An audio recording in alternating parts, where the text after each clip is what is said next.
The Resident Evil series is arguably one of my favorite, if not my absolute favorite franchise to ever exist. It is certainly the series I am most well versed in when it comes to things such as the gameplay, the environments, or even the deep lore that the games have been building up for over the course of 23 years, better or for worse, since its initial release. However, because it is a long-standing series, it suffers from a lot of the same trends other series seem to fall into when they've gone on for so long.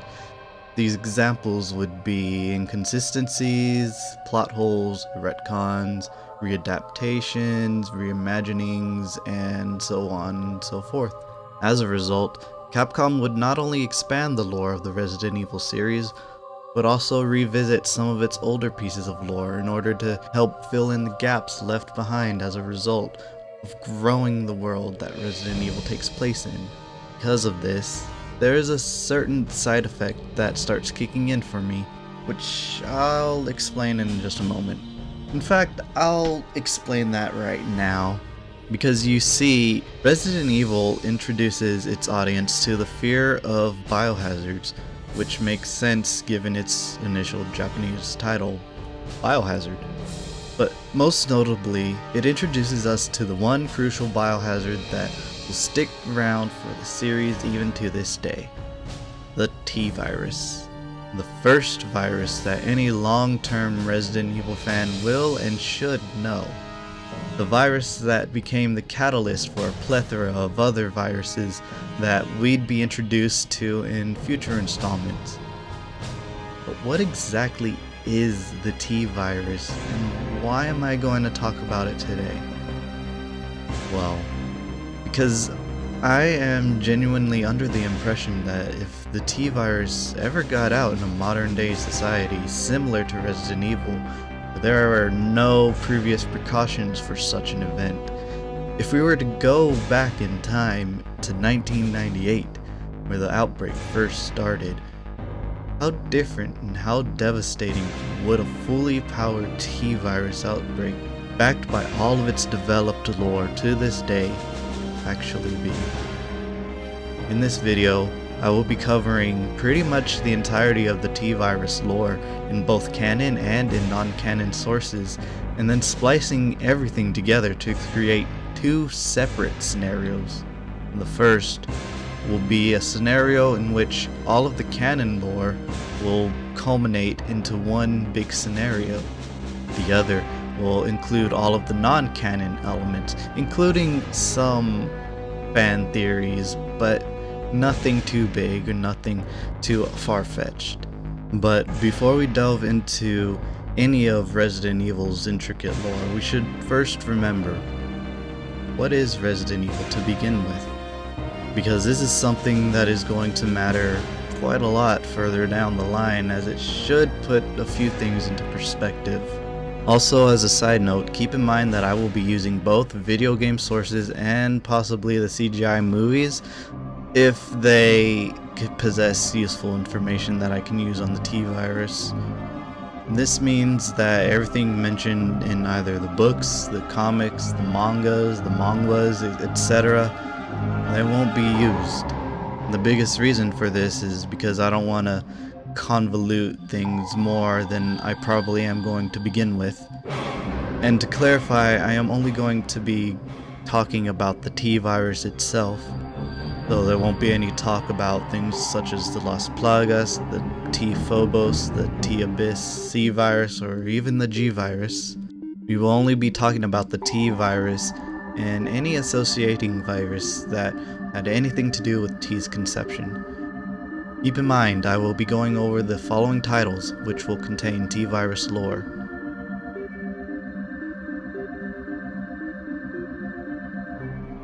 I will also try to avoid fan theories as much as possible, except for maybe one or two for very specific reasons that I will get to when it becomes relevant. Now that we have that out of the way, let's begin.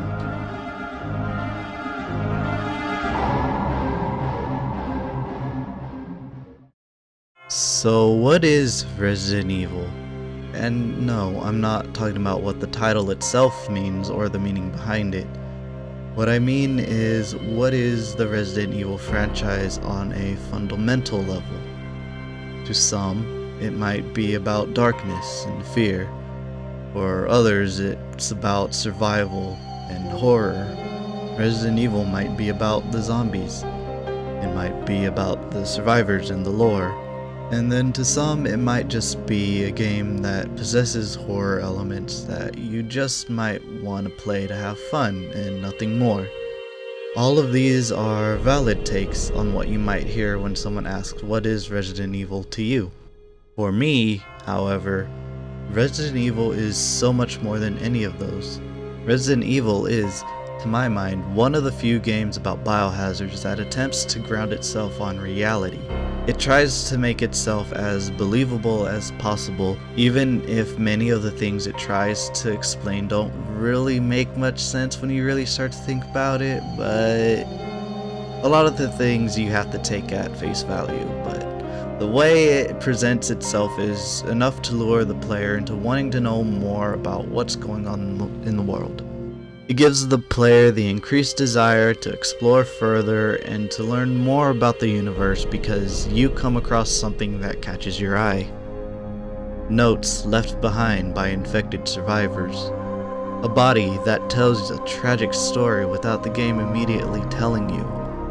Or even visual cues that mentally tell you that there are other dangers to look forward to in your fight for survival.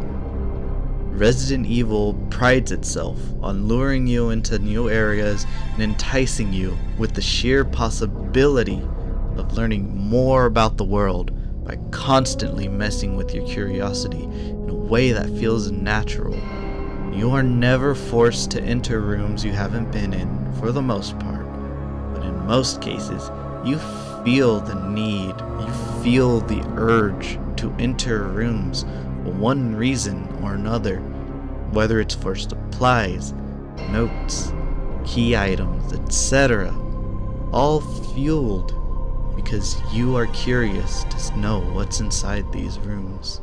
And that feeling you get when you've trudged past a long corridor full of zombies or hunters or lickers or giant spiders, and you reach the end only to have to run past some zombie dogs to reach the next save room, and then that feeling of safety that hits you when you've made it and you're on danger, but you have a couple of items left to heal yourself in your item box. Or maybe you don't, and you're thrown into a panic about what your next move will be, only to realize you forgot a key item in the previous room. And so you start to stock up on what you can in order to make your way back with what little you have left. And this all comes back to the fact that Resident Evil does a very good job at making a world that is immersive to be in. So what is Resident Evil? Resident Evil is not only about biohazards or zombies, but about creating a world believable enough that the player actively wants to learn more about it through natural curiosity rather than force anything upon you. To me, Resident Evil has never been about the zombies either, even though they are the most common byproduct of whatever virus is introduced to us. It was more about the intended means for using the virus or parasites and what they represent. And that is the first reason as to why the T-virus is so dangerous. But what makes it so dangerous, and is it really the most dangerous virus to ever be created? Well, before we talk about that, we need to first talk about what the T-virus actually is and how it came to be in the world of Resident Evil. The year is 1962. Two lords going by the names of Oswell E. Spencer and Edward Ashford began searching for a particular kind of virus in West Africa that they had recently learned about from the works of a Henry Travis over 100 years prior.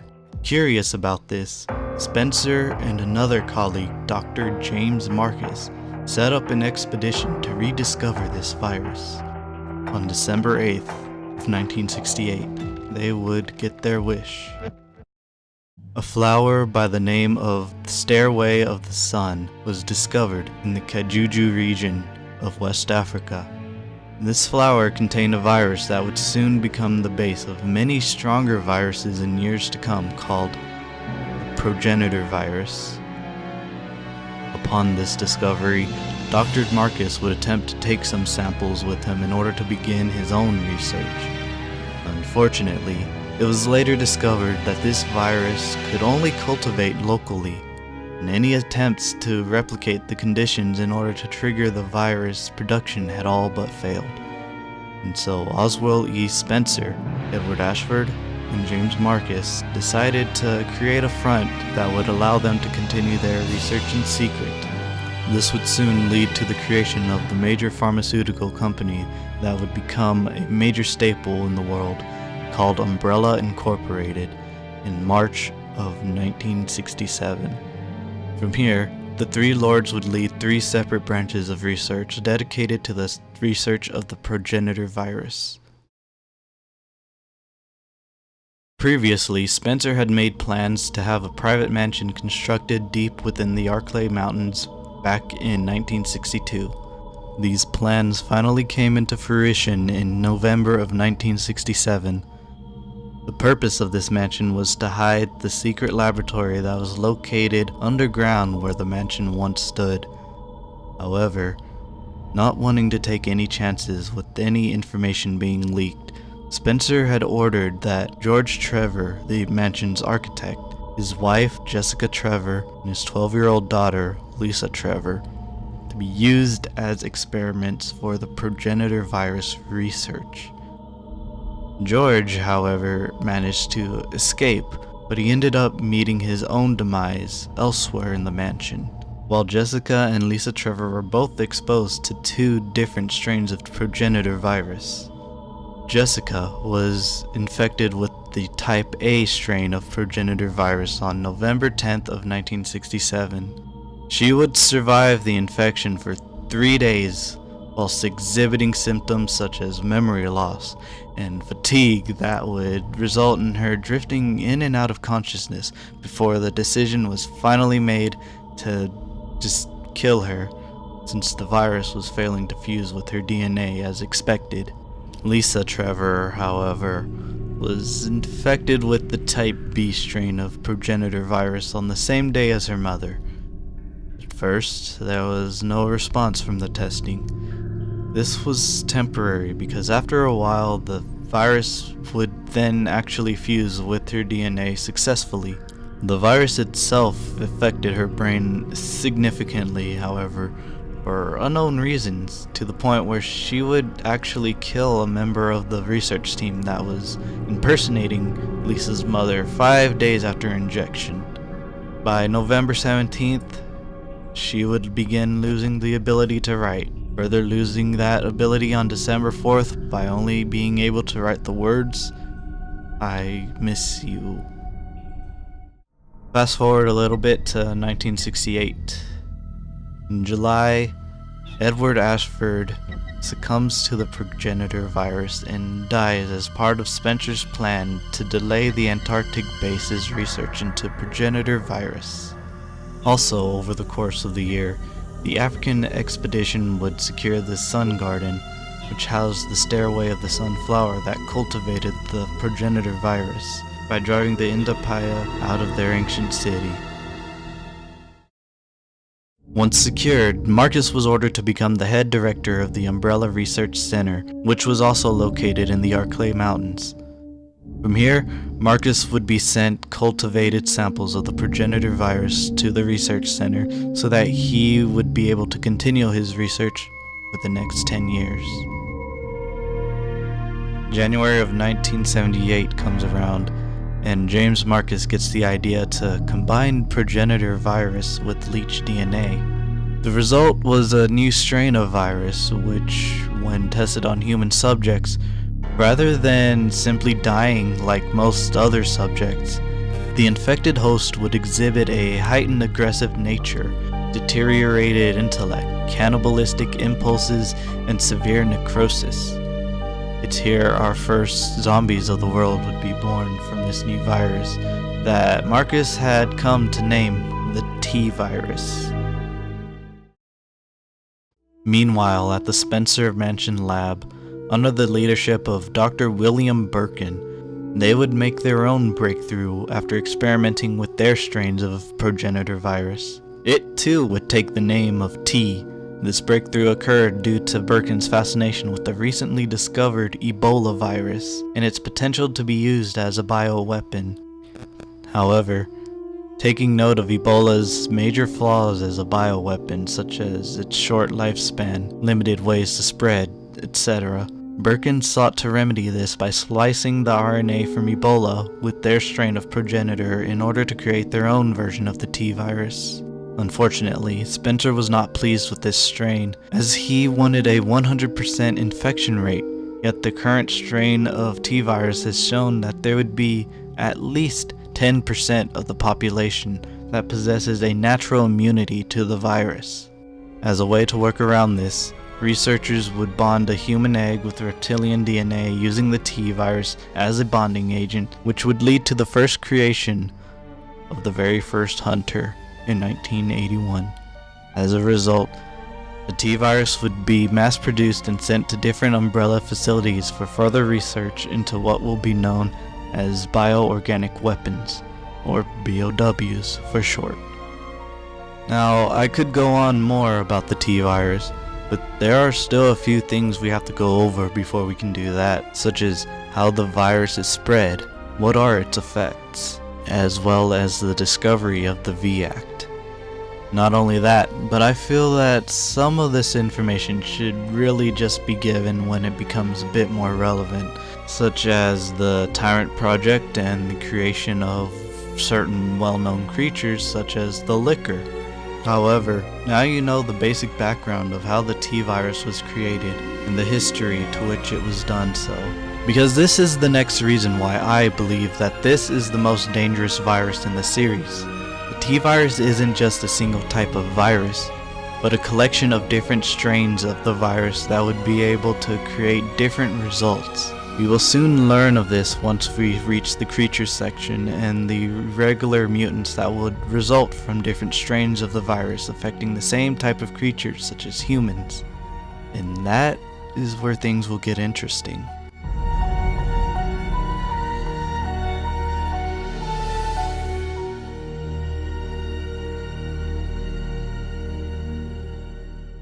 Unfortunately, that will be the end of this first part of my long project.